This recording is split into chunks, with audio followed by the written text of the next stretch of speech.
guys, welcome to your Numbers for Life live lesson for today. So remember, you've got work in your folders to actually, to support this, or you've got all the resources in your folders to support this work.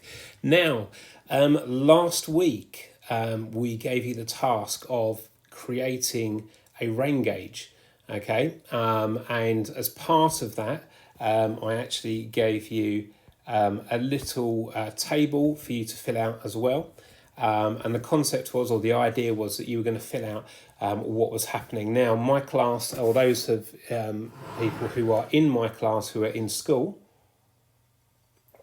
have currently been filling this out and taking all of the measurements. Now, you will notice there is one missing because they did this on Thursday.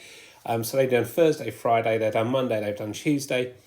And then you can see there's a gap on Wednesday. So why do you think there might be a gap on Wednesday? Yeah, okay.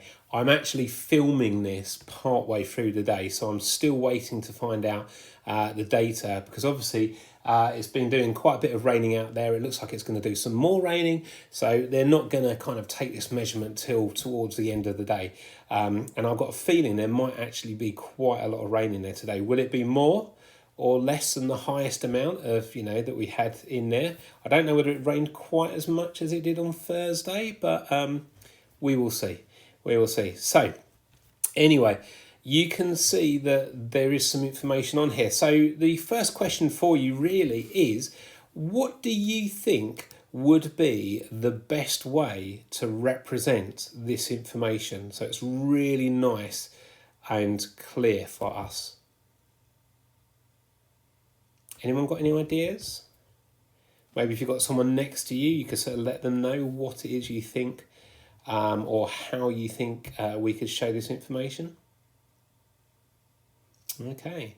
Well, the challenge for you today is actually going to be to represent this information. So you will have a copy of this recording sheet, which will actually go in, as well as some outlines for a graph. So what we've got is we've got 3 different levels that we're looking at here.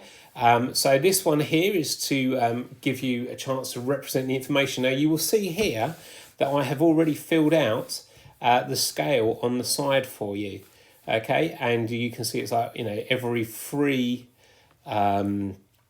squares is the equivalent of 1 centimetre on here. And to make it a little bit easier, I've actually just put some faint lines going across as well that will actually help you to make sure. Now, it is really important, guys, that when you do a bar chart, that you use a ruler for drawing the lines and you try and do your shading inside the bars as neatly as possible.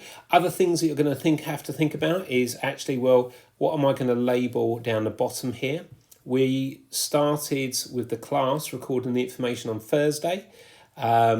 So do you want to start on Thursday or do you want to start on Monday? Because that's interesting, isn't it? It's, keeping it in order of when it was recorded. What would the title for your graph be?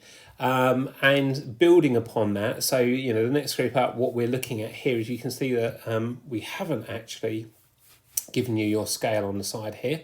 But what we're asking you to do, what we're asking you to do is actually decide on the scale that you are going to use. Maybe where you lived, if you made your rain gauge and if you've been collecting the information, your results might be different to us, especially if you're slightly further away from the school. That is absolutely fine. If you've got 30 centimetres worth of rain on a day, then I think that maybe someone has filled up your rain gauge using a hose pipe or a watering can. Okay, so do be a little bit careful. So a little bit of variation is okay. If it's massively different and you need to think, actually, has something gone wrong here?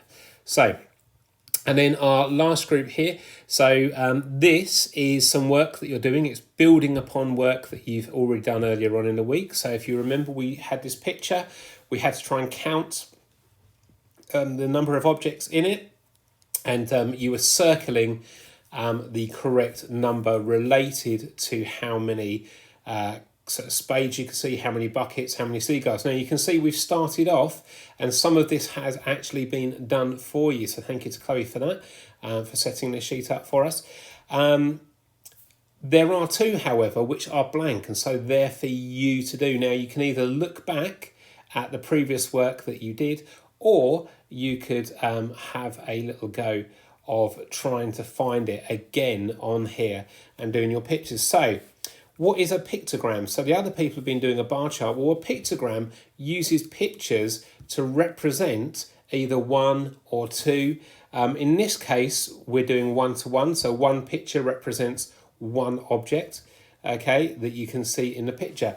And you are going to have, so there's two other sheets on here. So one of them, which is set out for you to be able to produce your pictogram, and another one where you can actually cut out the pictures and stick them into each of these. So if we go back and have a little look, and we can see there was 1, 2, 3, 4, 5 spades.